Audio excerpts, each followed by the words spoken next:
Stanley, I'm sorry, but I have to put a pause on things. It's those figurines, those figglers. I haven't stopped thinking about them since you nabbed every last one.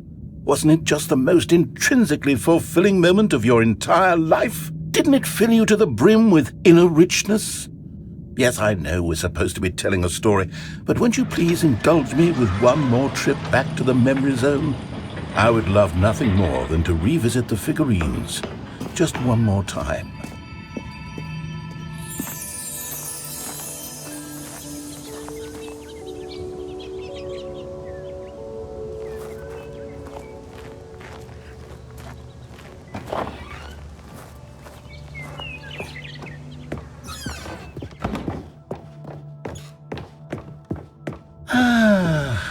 Here's where it all began.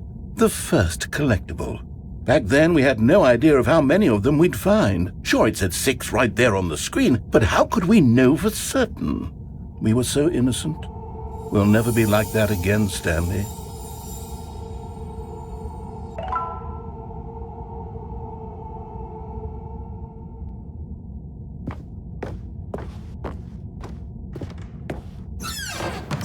And here was a second Stanley. You found this one all on your own, just by poking around in the boss's bathroom. You did that, Stanley. I'll be honest. Back then I had no faith in you to find any of them, let alone 6. But you continue to surprise me in all sorts of mundane, unremarkable ways.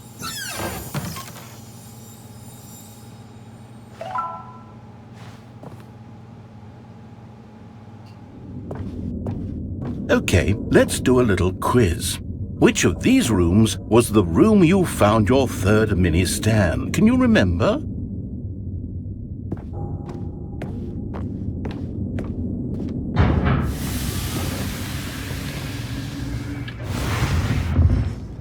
Hey, that's exactly right. It was here behind the boss's office. It was the third one. You picked it up, and then after that, you had 3 of them. I'm glad these moments are so crystal clear in your memory, but I shouldn't be surprised. After all, science tells us that it's impossible to forget your third time doing anything.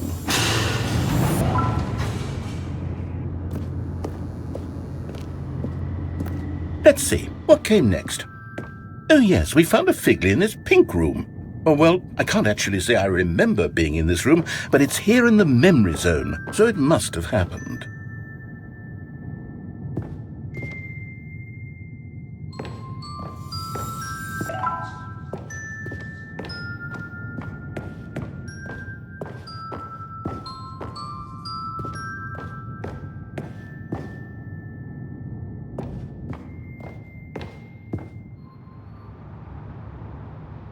This was the 5th mini Stan, and this one was really something special. It was in the warehouse. I remember it so clearly. In fact, because this one is particularly special to me, I made a little video to commemorate the occasion. Enjoy.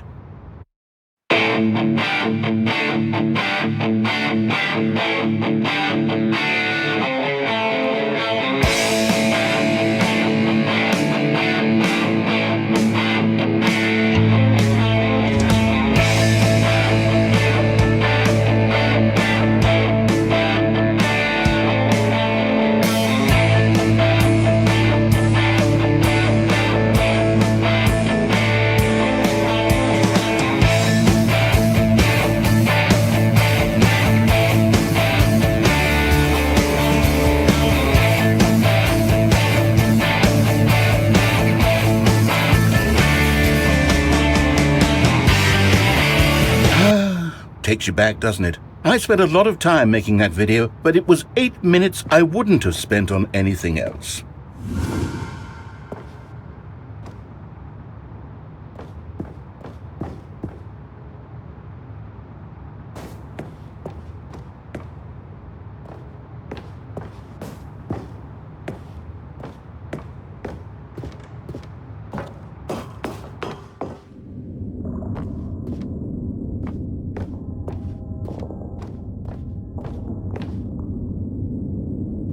And then, Stanley, then we came to the last collectible, the final figurine, right here by the red and blue doors. This memory is the most distinct and clear in my mind, perhaps because it was the one that happened more recently than all the others. Who can truly say how the mind works? All I know is that this is the moment where you picked up a figly and I thought to myself, yes, that's all of them. They're all collected. It was a moment unlike any other, except for the other moments picking up figurines, which it was exactly like.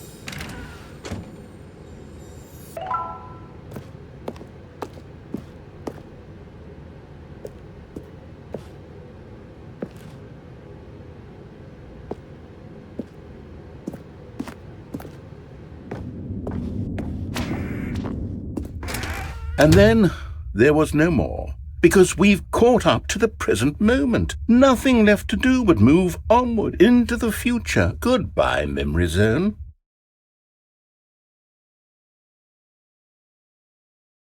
No, I'm not done. I'm not ready to move on. Stop the loading screen. Isn't there some way we can stay here, keep enjoying these figurines? Let's just go backwards.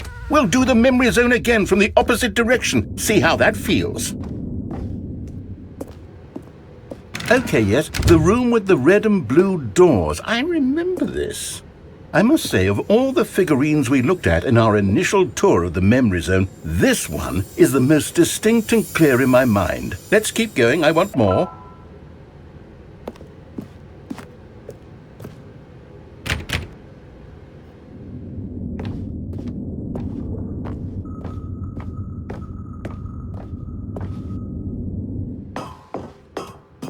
And here's where I made that video. Don't you remember the video we watched?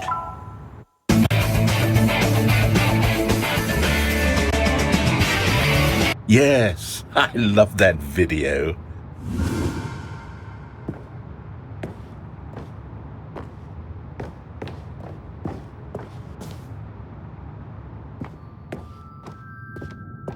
Still don't remember the pink room, Stanley. Still no memory of this one. Good room, though. A solid room.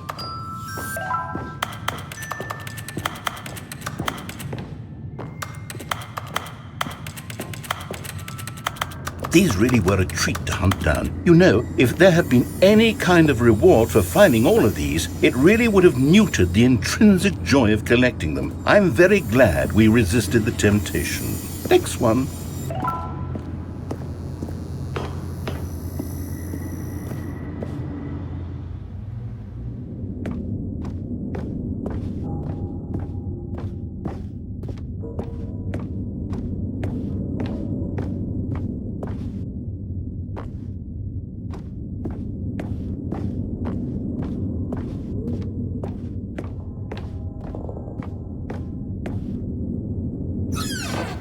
This was our second figly. Don't you remember? Yes, I remember it too. The past is truly a wonderful thing. Why does anyone ever choose to leave it? Keep going. This is it, the very first one we found in the exhibit where I introduced you to the figurines. Oh, I want more memories, Stanley. I want to keep going. What else is there? What came before this?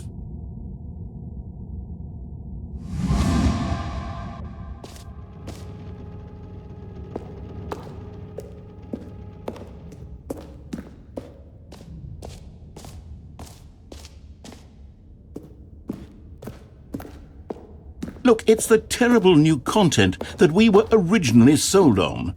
I remember hating it back then, but time does put a rosy filter on everything. In fact, I dare say I'm actually quite fond of it now. Look how much fun the past is. I want more. More memories.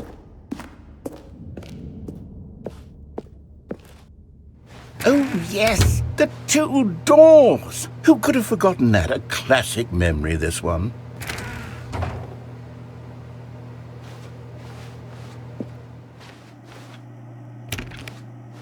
And before everything else, there was your office. Is there anything else?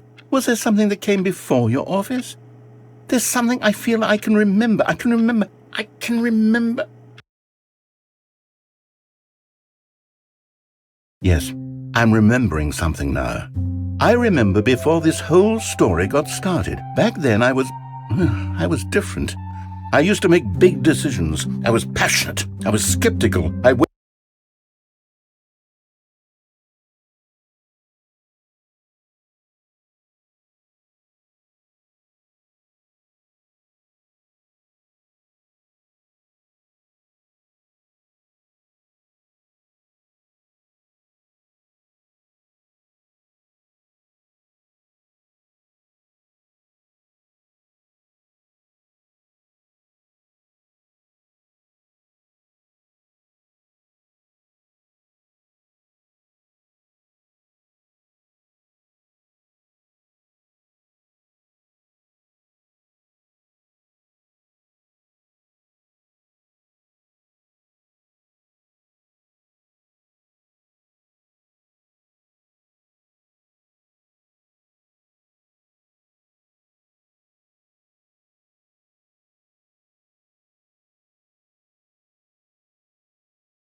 weighed each decision with profound thoughtfulness. And then, somewhere along the way, I stopped making decisions. I became lazy, and I came up with a character named Stanley to do my thinking for me. He would make the decisions, he would decide which way to go. I would cheer him on as he collected figurines for no reason. Why did I invent Stanley? Was I lonely? Yes, perhaps that's it. Perhaps I needed to imagine I had companionship. And Stanley really did make for a wonderful companion, even if he was a fiction. But I suppose it's grown old. I want to think for myself again. I want to go back to how it used to be. Yes, I can be on my own again. I can do it. I'll be stronger this time. I'll take care of myself. I don't need Stanley anymore. Oh, but he truly was so much fun to play with. You know what? Since we're in the memory zone, how about one more good memory? Let's go back just once and give Stanley one more run of the office, and then I'll retire him for good. I did enjoy telling his story so very much. Okay, here we go. This is the story of a man named Stanley.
Stanley.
Jim.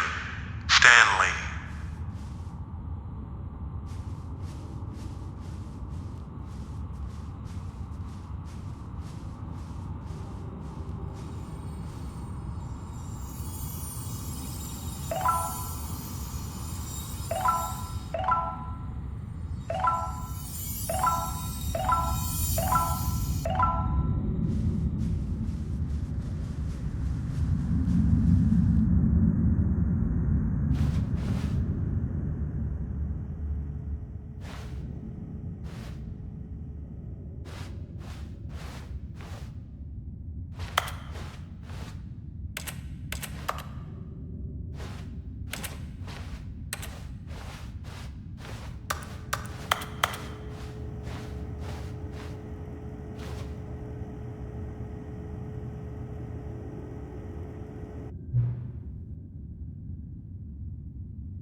This is the story of a man named Stanley.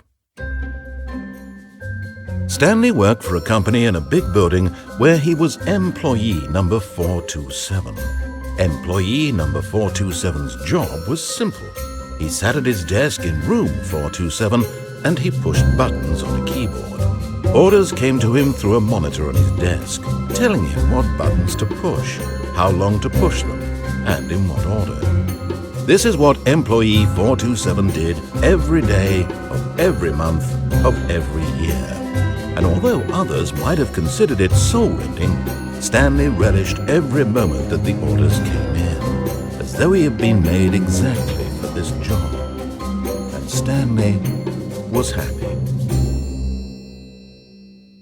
And then one day, something very peculiar happened. Something that would forever change Stanley. Something he would never quite forget. He had been at his desk for nearly an hour when he realized that not one single order had arrived on the monitor for him to follow. No one had showed up to give him instructions, call a meeting, or even say hi. Never in all his years at the company had this happened, this complete isolation. Something was very clearly wrong. Shocked, frozen solid, Stanley found himself unable to move for the longest time. But as he came to his wits and regained his senses, he got up from his desk and stepped out of his office.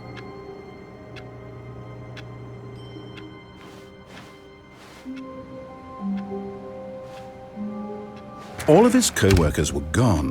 What could it mean? Stanley decided to go to the meeting room. Perhaps he had simply missed a memo.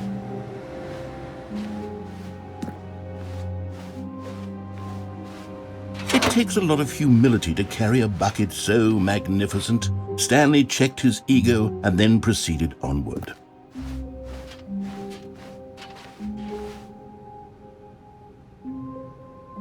Stanley clutched the bucket tightly to his chest and entered the door on his left. This was not the correct way to the meeting room, but Stanley had felt the bucket calling to him, telling him that the employee lounge was simply the place to be. And here it was. Had the bucket turned out to be correct? Was this... No, never mind. The bucket was wrong. Stanley took the door on his left to go back to the meeting room. No, Said the bucket. don't go to the meeting room. Go somewhere else. The cargo lift, yes. Go there. Go to the cargo lift.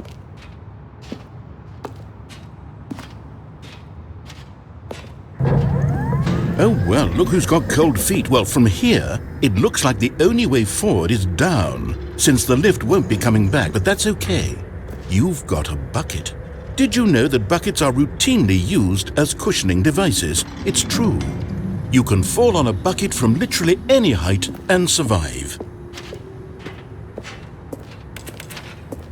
I'm serious, Stanley. Jump! Jump with the bucket. I promise you'll live. I extra double promise that you can land on the bucket and not die. Whoops. Looks like I was wrong. How clumsy of me.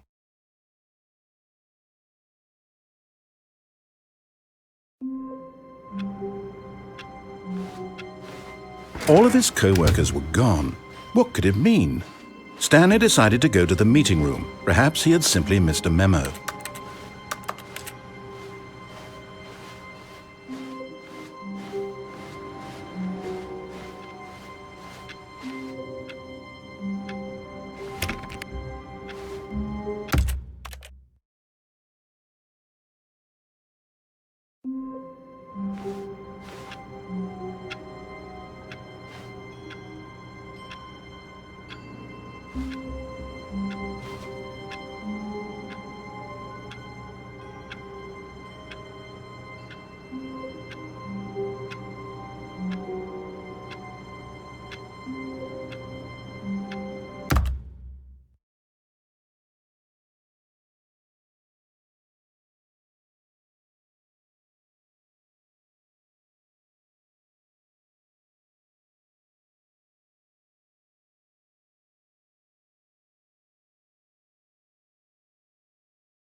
Stanley had never seen the office this brightly lit.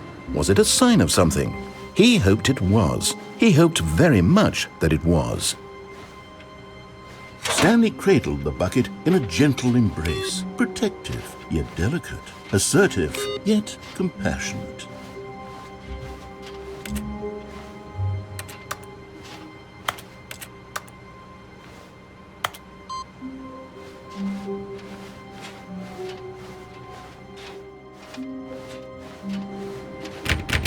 Oh, please. Are you really just doing this for the achievement?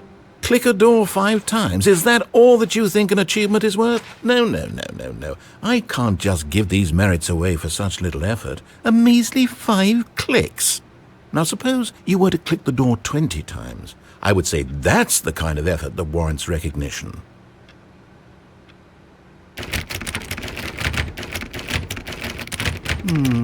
I have to say I'm still not feeling the satisfaction of witnessing true effort for a noble cause. Perhaps 50 clicks will do it. Yes, almost certainly 50 clicks.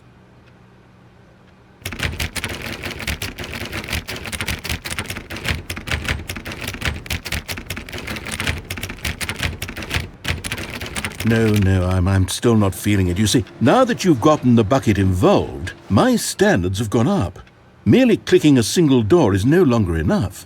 Now, I want to see you press this bucket against multiple doors. Now that's the kind of thing that merits an achievement. Why don't you put 20 bucket touches into door 417?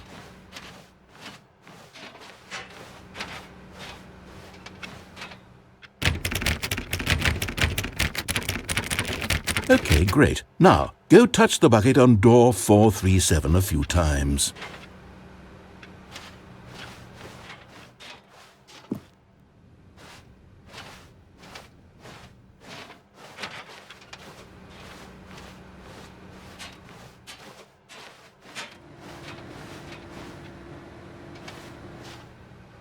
Yes, now we're getting somewhere. How about door 415? Give it some bucket love.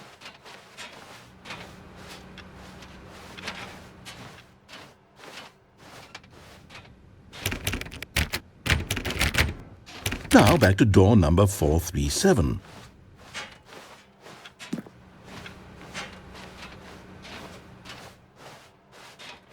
You know, I think the copy machine needs some attention. Why don't you rub the bucket on it a bit? All right, back to room 417. I'm really feeling it now. I think we're getting somewhere. Okay, now bring the bucket on top of employee 419's desk.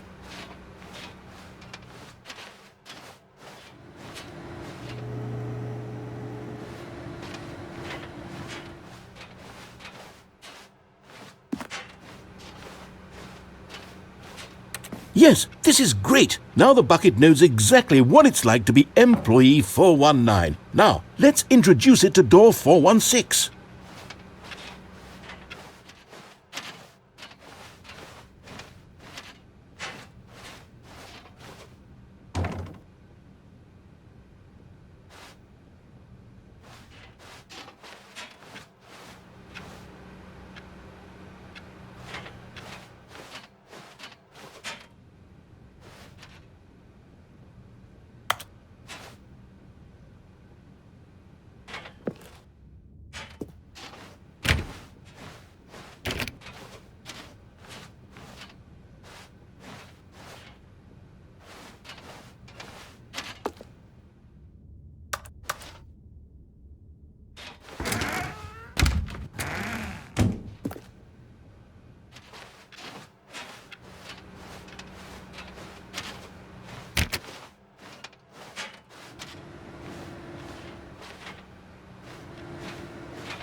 Stanley clutched the bucket tightly to his chest and entered the door on his left. This was not the correct way to the meeting room, but Stanley had felt the bucket calling to him, telling him that the employee lounge was simply the place to be. And here it was. Had the bucket turned out to be correct? Was this better than the meeting room? Yes. No, never mind. The bucket was wrong. Stanley took the door on his left to go back to the meeting room. No, Said the bucket. don't go to the meeting room. Go somewhere else. The cargo lift, yes. Go there. Go to the cargo lift. Good, Said the bucket. now ride the lift all the way to the top. There's something up there I need you to do. Stanley did not question why or how this bucket was speaking to him. It should have alarmed him, of course, because buckets can't talk. But Stanley chose not to think about this obvious fact. He was firmly convinced that the bucket had spoken to him, and he unthinkingly did whatever the bucket asked. In here. Said the bucket. Go into this dark room over here. Stanley once again obeyed blindly.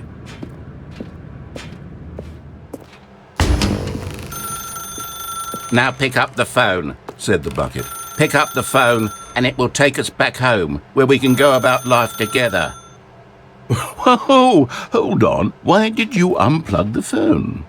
Were you trying to resist the bucket's orders? Stanley, I was joking. Obviously, the bucket isn't talking to you and telling you to do things. Buckets can't talk. It was a joke. Don't you get the joke? It's funny, Stanley. A talking bucket. Can't you see? Oh, goodness. I must have really bungled up the delivery if you actually took me seriously. Where did I mess up the joke? Should I have paused for longer or spoken quicker? Comedic timing is so difficult. I wish I were better at it. But there isn't exactly an instructional video on comedy that one can watch to fully... Oh, wait, yes, there is. It's sitting right here. Let's take a look. What is comedic timing? What is comedic timing? How does it work? How long should it last? How can it be used to effectively silence your political enemies? And more importantly, can it be taught in its entirety within 90 seconds? Thankfully, the answer to all of these questions is yes. Let's dive deeper. If you've ever told a joke or made someone laugh, in all likelihood, you did it while standing 50 to 80 centimeters from them in a room of no more than 76 degrees Fahrenheit, with one of your arms raised straight upward at a 15-degree angle from your body. These are the optimal conditions for good comedic timing. To begin the joke, start by stating and spelling your name.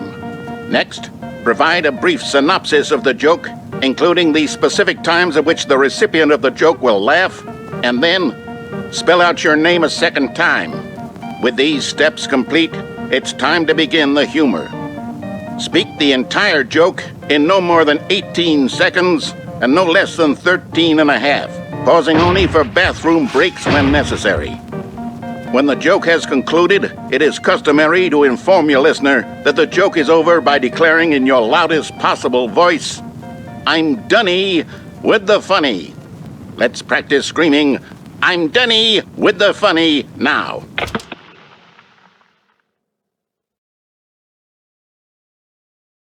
Good. This saying is a perfect example of expectations management, which is the cornerstone of good comedy. Finally, it's time to hand out surveys. Collecting hard data from your audience on how rapt they were throughout the joke is the only way to grow or learn as a comedian. An effective survey should be no less than 10 pages long and should include the same question reprinted several times, just to ensure the survey taker is actually paying attention and not simply filling in answers at random. And that's all there is. With these strategies at your disposal, you'll have audiences doubled over in laughter and even tripled over in laughter in no time at all. Just remember to let them stop laughing at some point, you gut-busting little scamp. After all, we're each of us needed on the front lines of the war to fight the 12-legged invader who threaten our very existence and to very likely die in a hailstorm of bullets and mandibles. All of us must be prepared to give our lives to this noble cause, just as our children must do after us, and their children after them. Godspeed, and may Earth reign supreme. Hey, goodness, this video is a little outdated, isn't it? Well, no matter. I think the fundamentals of proper comedic timing are still as relevant today as they were back then. So with that in mind, I believe the only way forward is for us to return to the two doors and walk through all of this again, so I can try telling my story with more appropriate comedic delivery. Come along, let's head back.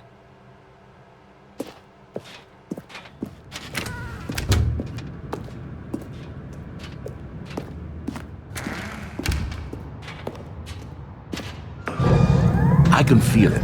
This time, I'm really going to nail the delivery. You'll be in stitches. A talking bucket, you'll say? How ridiculous. How absurd. What a hilarious concept. The king of comedy. That's what you'll call me. Thank goodness we had the instructional video.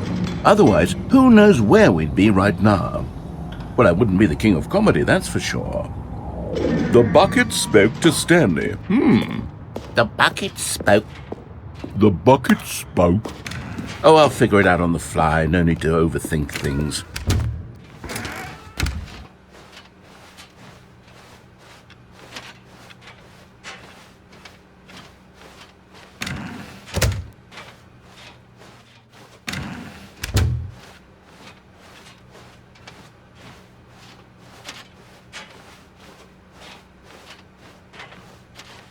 Here we go.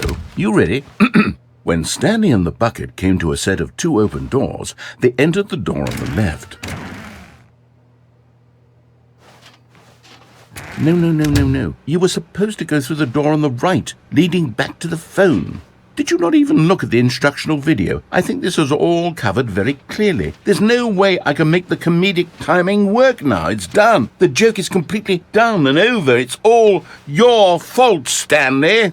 I'm going to be ridiculed in the community of other joke writers. I'm going to be shamed at every one of our meetings from now on, all because you couldn't watch a simple video and take a hint. Are you proud of yourself for bringing me down, Stanley? Are you proud?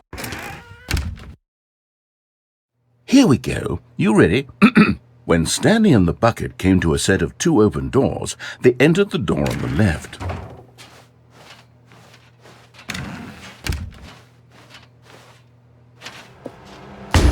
What? We're back at the phone already? No. What's going on? There was supposed to be several rooms leading up to this. There was supposed to be a build-up to this point, a dramatic display of remarkable comedic wit which culminates in this scene with the phone. But now the timing's completely off. The joke will never land. Well, not the way it was meant to. And it's all my fault. I must have forgotten that the phone room comes immediately after the two doors room. What an egregious mistake. I've made a fool of myself. I don't deserve the title of King of Comedy. I'm nothing. I'm not even the lowliest joke-telling whelp. I think I need to go back and rewatch that instructional video again. Yes, surely that will help me improve my... Stanley, you love the bucket so much it's like you... it's as though all of your other most prized possessions pale in comparison. Yes. Well, let me try that again, Stanley. I heard that you are pale with shame over how unabashedly in love with a bucket you are. No? Still not? Is it the delivery? Pale with shame. Pale with shame? Pale... What's another word to describe a bucket? Stanley, this bucket is so metal, I think I saw it playing guitar. No. We're getting away from making fun of Stanley's obsession with the bucket, which was the whole point of this. I'm no good at these jokes. I need more instructional videos. That's exactly what it is. That's what will make me the king of comedy again. More instructional videos. Let's see.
All of his co-workers were gone.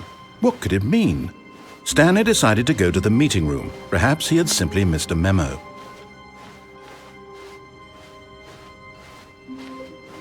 When Stanley came to a set of 2 open doors, he entered the door on his left.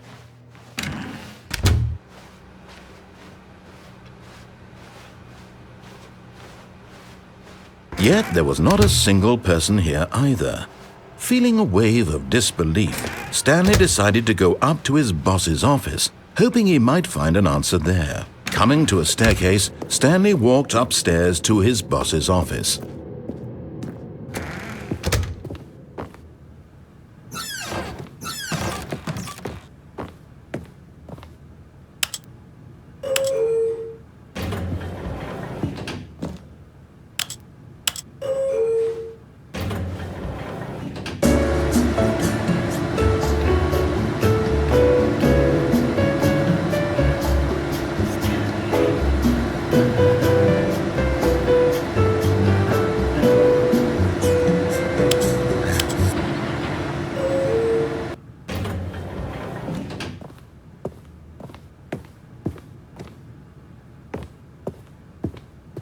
Okay, I think we all know the drill by now. Blah, blah, blah. Dark secrets, the keypad. Stanley pushes some buttons. Oh, hey, look, it's a new passageway. Quelle surprise.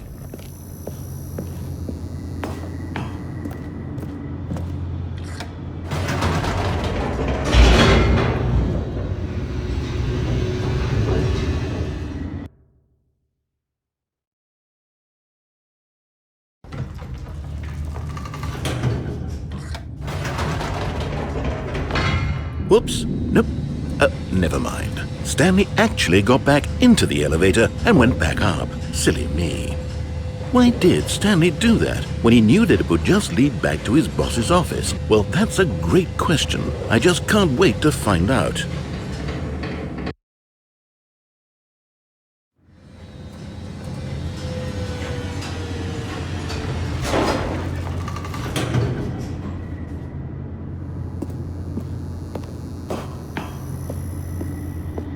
Here we are, Stanley. It's your boss's office. Exactly the way it was before you got onto the elevator. It's still just exactly what it is. What a decision you've made to come up here and look at the office again. This has fleshed out the plot of the story in new and fascinating ways I could have never anticipated. It's that keen eye for storytelling that you have, an incisive rapid fire of critical plot points, one after the other, weaving a rich tapestry of uncompromising narrative. Wow! I'm bolted to the edge of my seat.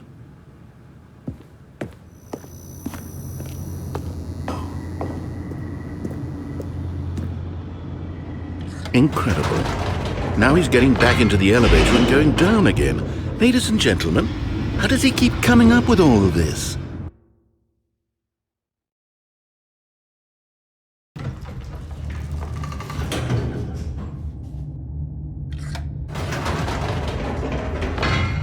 Did you think we were going to go forward down the spooky corridor? No.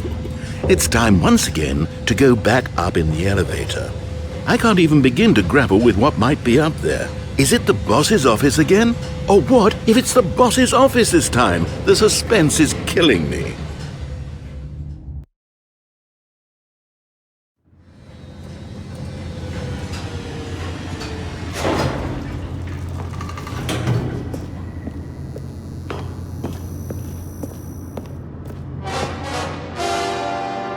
Oh my God. It's the boss's office. This absolutely changes everything for me. Give me a time out here for a minute while I process this.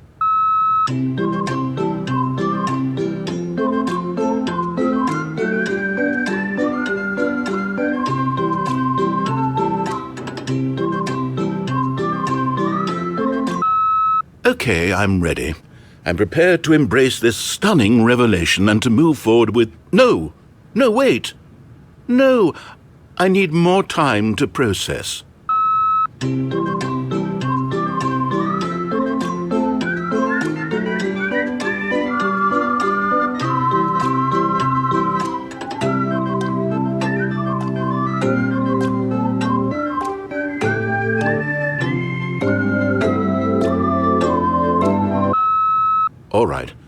I have fully come to terms with it.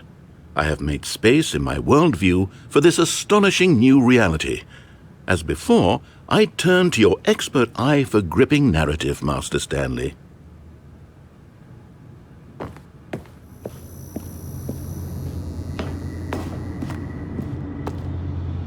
Of course, going back down in the elevator. How did I not anticipate it? I mean, sure, now it's obvious, but you have to understand that 30 seconds ago, this kind of thing had never been attempted before. I had no frame of reference to even anticipate it. That's just how revelatory Stanley's decision-making is, a breath of fresh air in a landscape of storytelling that has grown stale and repetitive.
You know what? I've just thought of something. Hold on, let's stop for a moment. Don't you realize? It's the anticipation, Stanley. You and I, we have no way of knowing what will be at the top of this elevator. But the suspense, the agony of waiting and anticipating and having to guess, that's the real thrill. Oh, I simply don't want to let that feeling go. It's so precious, so fleeting. Why don't we take this elevator ride nice and slow? There we go. Isn't this so much more exciting? You know, Stanley, it seems like nowadays the only thing that audiences want is to be shocked as loudly and frequently as possible. They want big, explosive moments flung right in their faces from the very moment that things get started. But where's the tension? Where's the trust in the audience to build a slow and nuanced appreciation for the story, the characters? Why aren't we given time to imagine the surprises, to have to think and to anticipate, and then to marvel at the eventual reveal? This is storytelling, Stanley. What you and I are doing right now. This is the most exciting narrative to be developed in years, and it's really all because of you. You're the one who took this bold step of revisiting the exact same locations over and over. Truly, I mean it. This is unique and different. It's not like anything else out there. You see, I want stories that surprise me, Stanley. I want to have to think. I want to be engaged and not pandered to. We're being fed such unimaginative drivel all the time, and we all know it, which is why we're so starved for content that makes us feel sharp and vital and alive. That's why people like you so much, Stanley, because you're not afraid to spit in the face of tradition. You're a role model, you know? People look up to you. Which is why, though I didn't know when to spring this on you, but, well, I've gathered a little press conference for you, so that you can talk about your work and your storytelling and your life. Yes, I know you're not much for the public eye, but I thought it would especially mean a lot to the people who have been following you from the beginning. They really look up to you, Stanley. I don't know if you realize the impact you have on them. This is the kind of gesture that might leave a tremendous impact on them for the better. Oh good, we're here. Okay, the room where we're holding the press conference should be just around the corner here somewhere.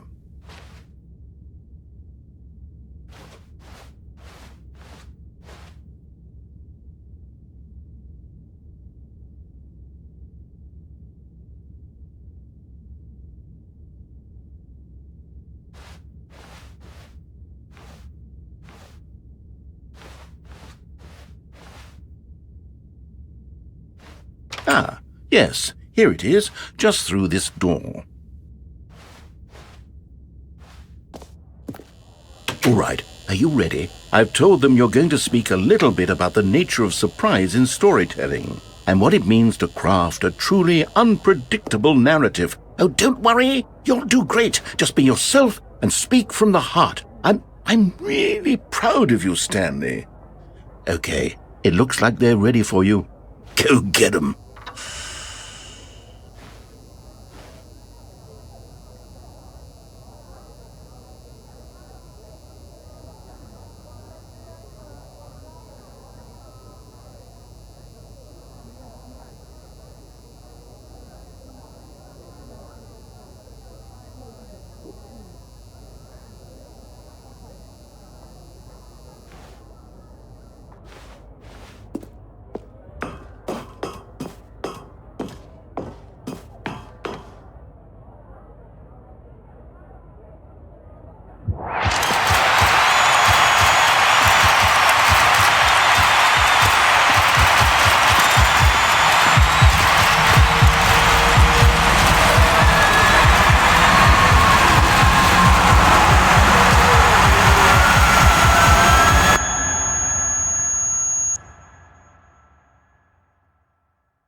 Stanley knew the office layout like the back of his hand. It was only a matter of time before he found the others, wherever they were. Just a matter of time. Ah, Stanley's bucket, the only co-worker he would ever truly need. Stanley clutched the bucket tightly to his chest and entered the door on his left. This was not the correct way to the meeting room, but Stanley had felt the bucket calling to him, telling him that the employee lounge was simply the place to be. And here it was. Had the bucket turned out to be correct? No, never mind. The bucket was wrong. Stanley took the door on his left to go back, and so the two of them detoured through the maintenance section and walked straight ahead to the opposite door.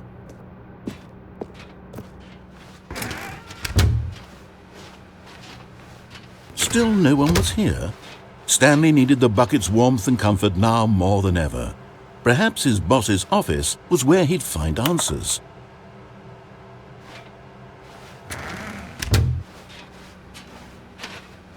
Coming to a staircase, Stanley and the bucket walked upstairs to the boss's office.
I can't wait to tell this story to my co-workers, Stanley thought. How amusing they'll find it.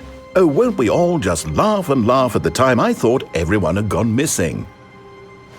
Is Stanley, without the bucket, really Stanley at all? No, surely not.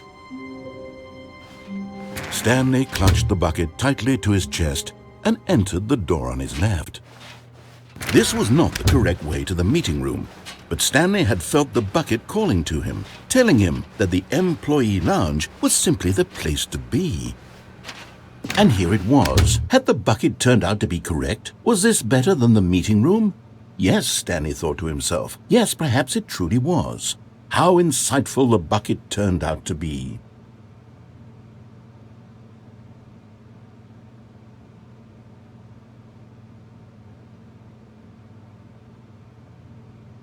Truly, being here with the bucket was a grand adventure. Stanley reflected on all they'd been through together. No, never mind. The bucket was wrong. Stanley took the door on his left to go back to them, and so the two of them detoured through the maintenance section and walked straight ahead to the opposite door. Still no one was here. Stanley needed the bucket's warmth and comfort now more than ever. Perhaps his boss's office was where he'd find answers. Stanley, we must move on from this broom closet, simply because I have no remaining stickers. If I did, coming to a staircase, Stanley and the bucket walked upstairs to the boss's office. Stepping into his manager's office, Stanley was once again stunned to discover not an indication of any human life. Crushed, but Stanley guessed the correct code by sheer luck. Was it that the bucket knew all along? Was the bucket guiding him? Yes, this is certainly the most logical explanation.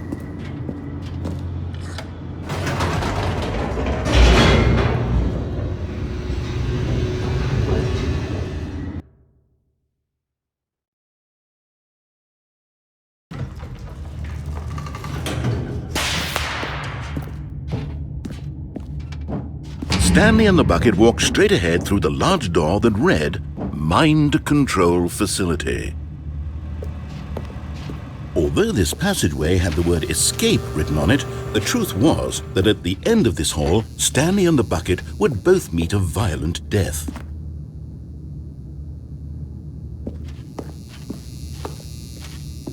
The door behind them was not shut. Stanley and the bucket still had every opportunity to turn around and get back on track.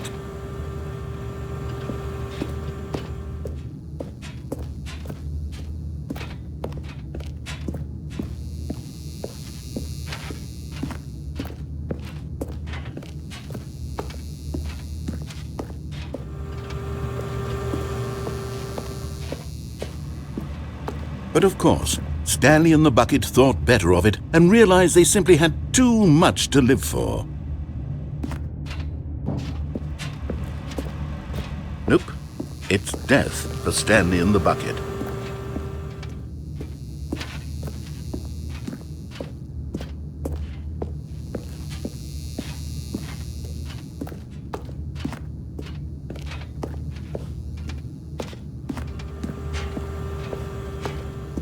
At this point, Stanley and the bucket were knowingly walking forward into a very painful death for each of them.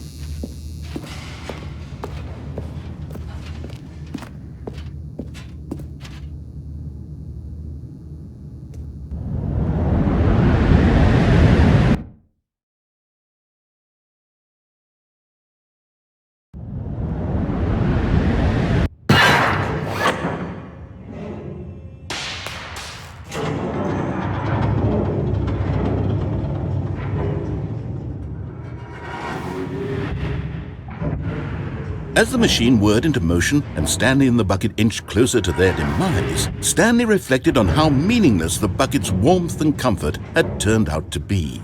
To be sure, it puts the mind and the soul at ease to embrace the bucket, but what use is a sense of ease when you're about to be crushed to death? This is what Stanley thought to himself, and he sort of kicked himself for wasting so much time carrying a bucket everywhere. Farewell, Stanley.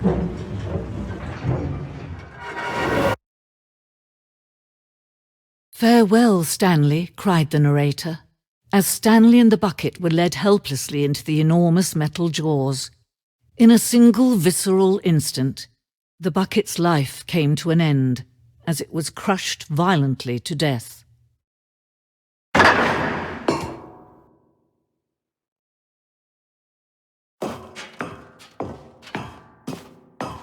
It was a shame, the death of such a magnificent bucket. It's true that all buckets are radiant in their own way, but this one stood above the rest. It was a glorious bucket to behold.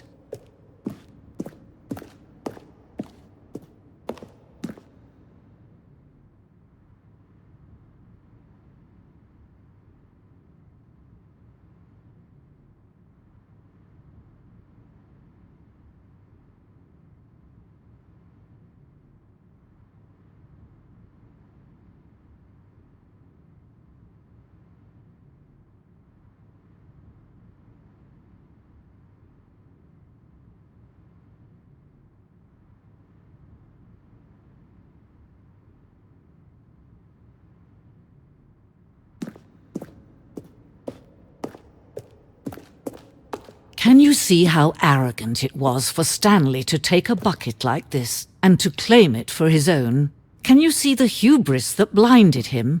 Can you see that the bucket is far more noble than Stanley will ever be in his short life?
No man can own a bucket, and certainly not a bucket as dazzling to behold as this one. It is man who should kneel before the bucket.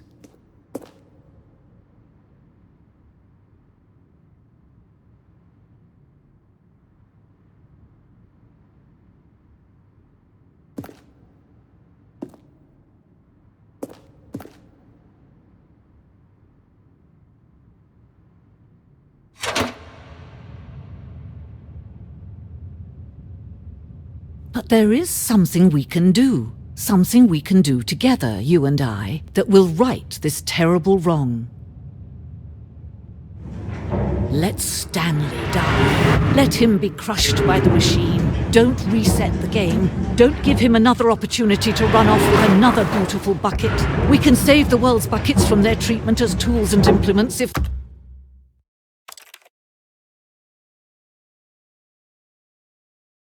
only we let Stanley die together. The bucket shall take its place as ruler, as leader, as commander of a new world, a new vision.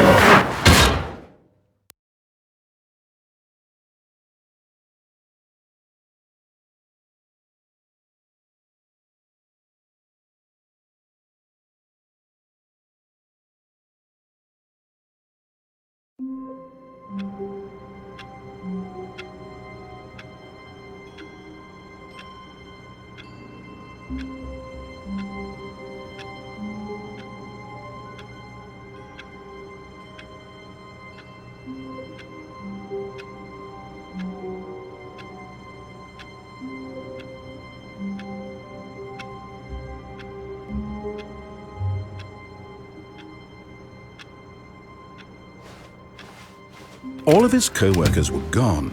What could it mean? Stanley decided to go to the meeting room. Perhaps he had simply missed a memo. No matter how hard Stanley looked, he couldn't find a trace of his co-workers.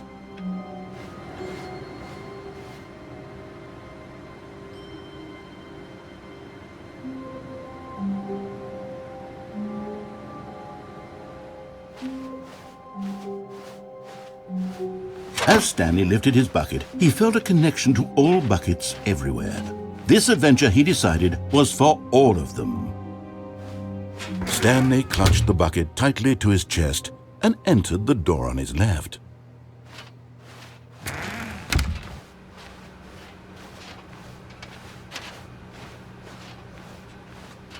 Still no one was here. Stanley needed the bucket's warmth and comfort now more than ever. Perhaps his boss's office was where he'd find answers. Coming to a staircase, Stanley and the bucket walked upstairs to the boss's office.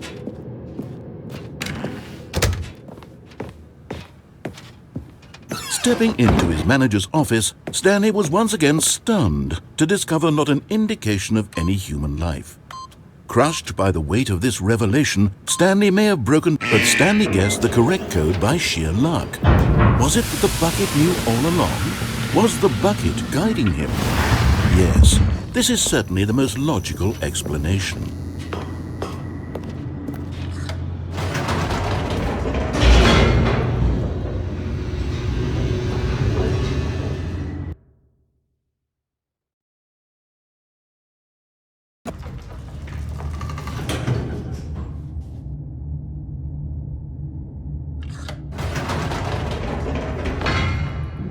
Wait, Stanley said to the bucket. Can we go back up? When I was pressing those keypad buttons, there was something very intriguing about the number 3. I want to go back so I can try pressing the number 3 again. The bucket said nothing.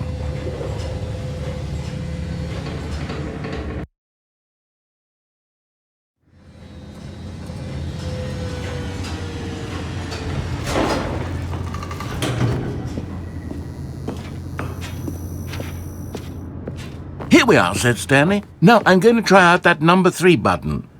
He took the bucket over to the keypad and began absolutely slamming on the number 3 over and over and over. Wow, he said. The number 3 is such a special button. I'm having the time of my life. Stanley looked expectantly at the bucket, but the bucket remained silent. This was a shock to Stanley, who had always felt such a connection with the bucket. How was this not as exciting to the bucket as it was to him? Once Stanley had had enough of the number 3, he got back in the elevator.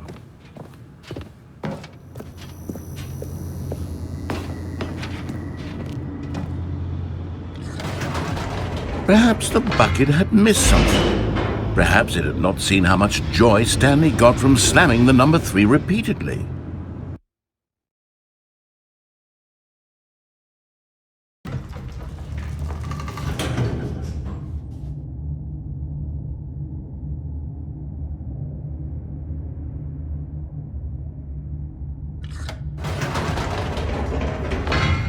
No, said Stanley to the bucket. You can't go on yet. Not till you understand how much the number 3 means to me. You and I have been through so much together, and I just want you to see what I see. Feel the happiness I feel.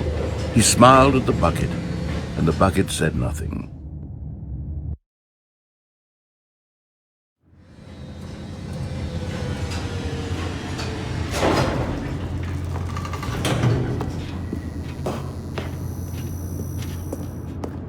Here we go, said Stanley. This time I'll really show you. He ran to the number 3 and began to wail on it like a musician on a beloved instrument, weaving a concerto of truth and passion. He wielded the number 3 like a fine artist would wield a paintbrush. He told stories through the number 3, stories of his dreams and hopes and fears, and the whole time he looked to his bucket for a reaction of some kind. Anything to let him know that the bucket appreciated what he was doing. The bucket conveyed absolutely nothing at all, only silence. Crushed by a wave of dejection, Stanley returned to the elevator.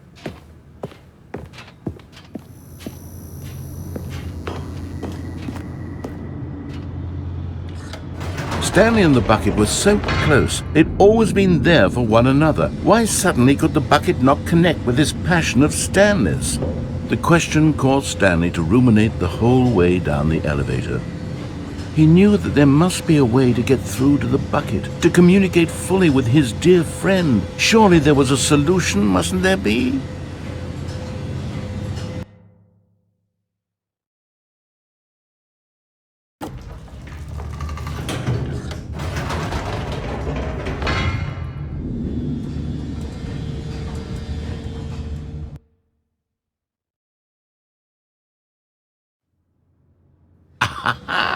Said Stanley. I know what to do. I know how to fully express this feeling in my heart. He decided right then and there that he would hold a press conference where he would speak to the public on all matters relating to pressing the number 3 over and over. He would elaborate fully on what the number 3 meant to him and why he felt so alive when pressing it. Then the bucket would be able to see his joy through the eyes of others. It would get to see the world react to this discovery of Stanley's. And it would be through the public eye that the bucket would finally understand Stanley's work. For months, he advertised and marketed his press conference, building excitement around it, developing and rehearsing it, until it couldn't be refined a single measure further. When the big day arrived, Stanley was as prepared as he'd ever been for anything in his life. This was it. One last chance to win the bucket over. One opportunity to share a true connection with a loved one. There was no one here. Nobody had come to the press conference to hear Stanley speak, to listen to him talk about what it really means to press the number 3 on a keypad over and over. He was unloved, uninteresting, he was a failure, and in that moment Stanley knew that the bucket would never again take him seriously. There would be no connection, no deeper understanding. The bucket merely sat there in his arms, indifferent. And so it began that slowly, over many years, the two of them grew more and more distant.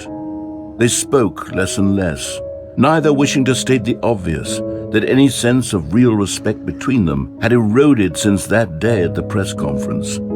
There would be no more games, no more long conversations about passion and pursuit. only a silence that consumed the space between friends. And Stanley, having for once in his life discovered the warmth and comfort of true companionship, was cast back into the unremarkable normalcy of loneliness.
All of his co-workers were gone.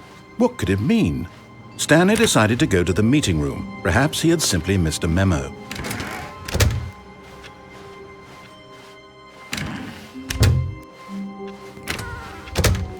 Oh, and I guess this is where Stanley felt he needed to be right now, in this little hallway. Here, with no distractions, to study room 417. Not to actually enter it. No. That would be far too forward. Stanley wanted to know it from the outside. To see it not just with his eyes, but with his heart. He would know room 417 as no man or woman had ever known an office before. That ladder over there. Oh, and that little picture of a horizon or something. It's all just a never-ending parade of joy for Stanley.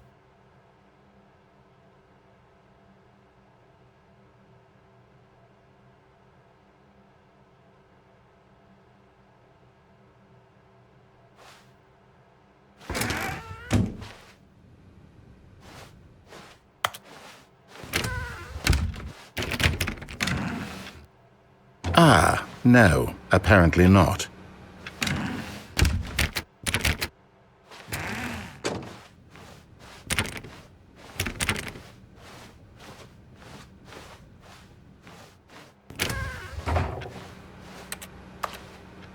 What new mysteries lay in store for our bucket-loving heroes today? Let's find out.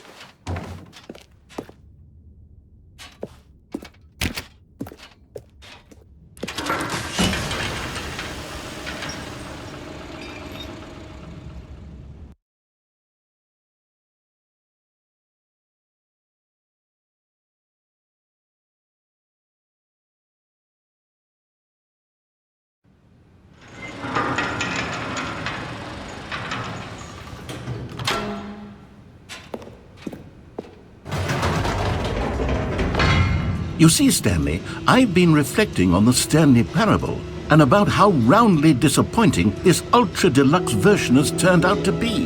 The original Stanley Parable was a landmark, and any new content for it should live up to that legacy. So forget this ultra-deluxe nonsense. I say we take it one step even further.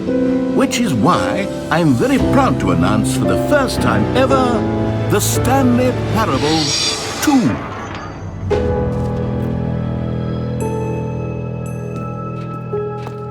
Yes, you see, isn't this far superior to a measly re-release with a few minor additions? Think of all the new territory we'll cover with a fully fledged sequel. An entirely new experience, built from the ground up. Why, there are so many possibilities. It could go in so many different directions.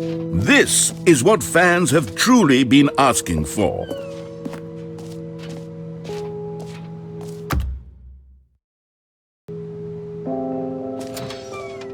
Now, to be clear, I haven't quite nailed down what exactly the Stanley Parable 2 is going to be, but let's take a look at some of the features I've been developing for it. I figure that if I can loosely organize a handful of interesting concepts, that surely the game will sort of naturally spring up around them. It'll all work itself out. Game development is much more of a fuzzy magic than anything scientific or logical, really. Here we are. Go on, try out some of the new features.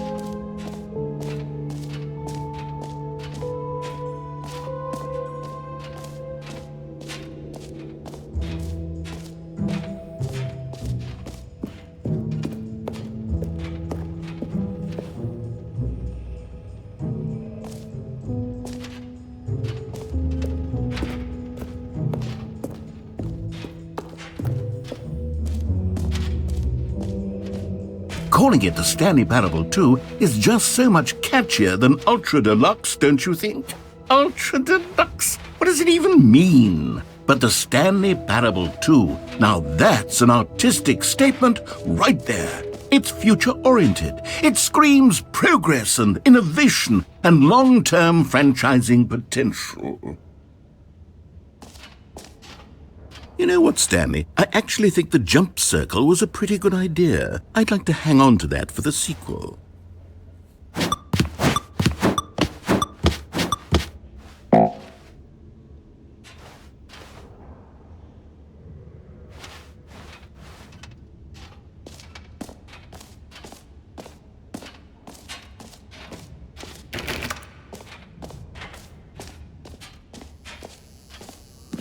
Now, here's something special. You remember that broken test achievement that got left in the game on accident? Well, I'm developing a technology to simply give you the achievement. Yes, you see, you'll come to this lever, and when you pull it, the achievement will be given to you. It's as simple as that. As you can see, the machine is not working yet since... What?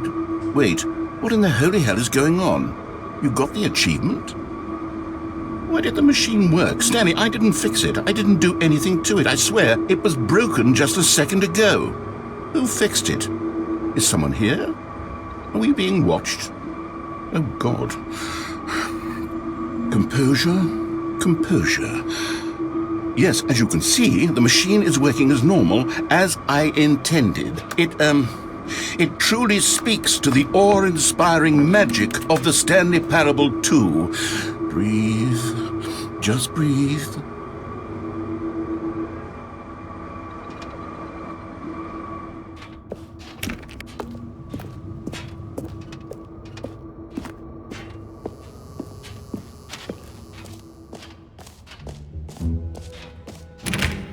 What else? What other exhibits haven't we seen yet?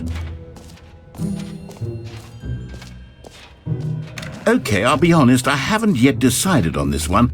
I think that in the new version, the office could use a bit of decoration, like balloons. But I'm undecided on Get Well Someday and Happy 12th Birthday. Which would you go with?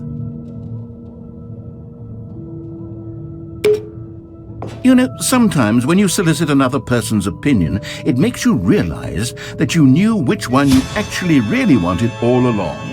Happy 12th birthday, step-niece, it is.